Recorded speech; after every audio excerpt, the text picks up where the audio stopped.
करी भोजन मुनि वर विज्ञानी, लगे ये कहानी कछु कथा पुरानी।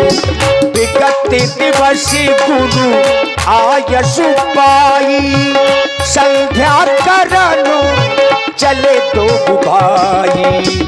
आस जगी है प्यासी लगी है, वर्षा है पानी शुरू हो रही है।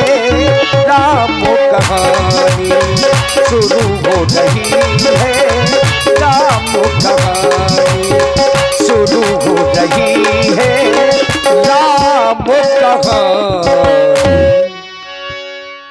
और आप हैं हमारे आदरणीय श्री संतोष प्रधान जी, जो हमारी अपनी ग्राम सभा गुटकुआरा के अध्यक्ष हैं, ग्राम प्रधान हैं वर्तमान में। आपकी ओर से 11,001 रुपए हमारी अपनी समिति को सहयोग के लिए प्रदान किए जा रहे हैं। और 100 पुष्प मुद्राएं प्रधान जी की ओर से व्यासपीठ के सभी कलाकारों को। और आप हैं श्री कालीदीन जी चौकीदार, 100 मुद्राएं आपकी ओर से। और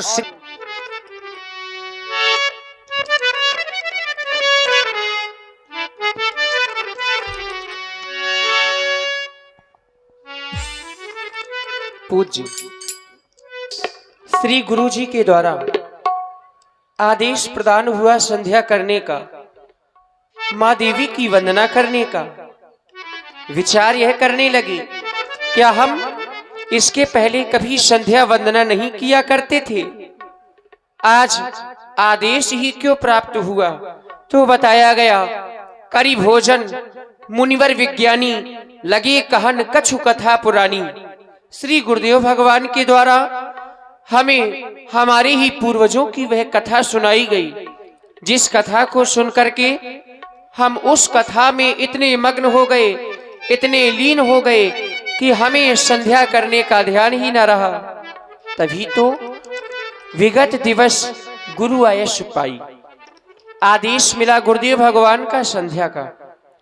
संध्या क्यों करनी चाहिए? संध्या करने से लाभ क्या होता है? तो बताया गया, संध्या करने से हमारे मन को शांति मिलती है। और जिस कार्य को करने में व्यक्ति के मन को शांति मिले, व्यक्ति को वह कार्य तो सर्वप्रथम में ही करना चाहिए। प्रत्येक मानव का परम कर्तव्य होता है संध्या करना, क्योंकि बिना संध्या के मानव पशु तुल्य माना जाता है। जो इस जन्म में संध्या नहीं करते, वह अगले जन्म में कुत्ते की योनि को प्राप्त हो जाया करते हैं। कहा भी गया है, बड़े भाग मानस तन पावा, सुर दुर्लभ सद ग्रंथन गावा। बड़े भाग्य से हमें यह मनुष्य का शरीर प्राप्त हुआ है। इस शरीर को पाने के लिए वह देवता भी तरसते हैं, लेकिन उनके लिए ये मानव शरीर दुर्लभ बताया गया। साधन धाम मोक्ष कर द्वारा, पाई न जे परलोक सवारा।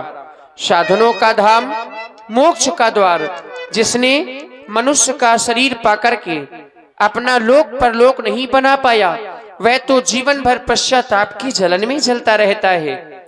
ये समय बड़ा ही गतिवान है, हमें इस समय के साथ चलना चाहिए। यदि हम समय के साथ नहीं चले तो समय हमसे बहुत दूर चला जाएगा। लक्ष्मण अपनी श्रद्धा के सुमन मां के चरणों में अर्पित करें। श्री गुरु आदेश। और श्री शैलेश यादव जी गुटकुआरा वालों की ओर से 11 मुद्राएं भगवान के चरणों में। धन्यवाद। हम दोनों बंधुओं को प्राप्त हुआ, हम दोनों बंधु मां संध्या देवी की वंदना, आराधना, उपासना करें। कारण संध्या वंदन करना प्रत्येक मानव का परम कर्तव्य होता है। आचार्य कहते हैं, नर समान नहीं कौन्यो देही, जीव चराचर याचत एही। विधाता ने अपनी सृष्टि में 84 लाख योनियां बनाई। विधाता ने अपनी सृष्टि में 84 लाख योनियां बनाई, लेकिन उन 84 लाख योनियों में इस मानव योनि के जैसी कोई दूसरी योनि निर्मित नहीं की। इस मानव शरीर के जैसा कोई दूसरा शरीर उस विधाता ने निर्मित नहीं किया, तभी तो जीव चराचर याचत ही चराचर जगत के जीव ये कामना करते हैं कि यह मनुष्य का शरीर उन्हें प्राप्त, और ऐसे परम दुर्लभ शरीर को पाकर नर्तन पाई विषय मन देही पलट सुधाते सठ विष लेही। ऐसे परम दुर्लभ शरीर को पाकर भी जो मनुष्य विषयों में लगा रहा, माया और मोह के चक्कर में पड़ा रहा, वह व्यक्ति मूर्ख है। अमृत को ठुकरा करके विष को ग्रहण कर रहे हैं। जेन तरई भव सागर नर समाज अस्पाई, ते कृतनिंदक मंदमती आत्माहन गत जाई। ऐसे परम दुर्लभ मानव शरीर को पाकर भी जो मनुष्य भाव सागर से पार नहीं उतरते, उनको मरने के बाद आत्महत्या की गति प्राप्त होती है। ऐसा मैं नहीं, ऐसा ये वेद कहते हैं। इसलिए हर प्राणी को चाहिए कि वह संध्या वंदन करे। सभा में उपस्थित सभी व्यक्तित्व सुनते हैं कि संध्या करनी चाहिए, लेकिन हमारा विश्वास ऐसा कहता है कि बहुत से लोग इस बात से परिचित नहीं है कि संध्या कैसे करनी चाहिए। सुनते हैं कि संध्या करनी चाहिए, लेकिन कैसे, इस बात से विज्ञ नहीं है। कारण क्योंकि प्रायः भगवान को दीपक दिखा देने का अर्थ ही लोग संध्या समझ बैठते हैं।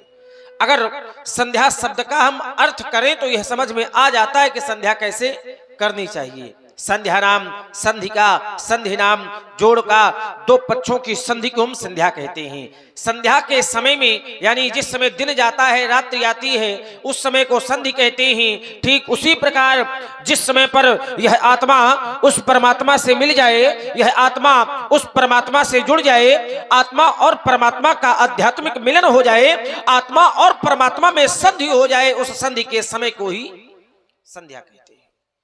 अपनी आत्मा को परमात्मा में समर्पित कर देने का नाम ही संध्या।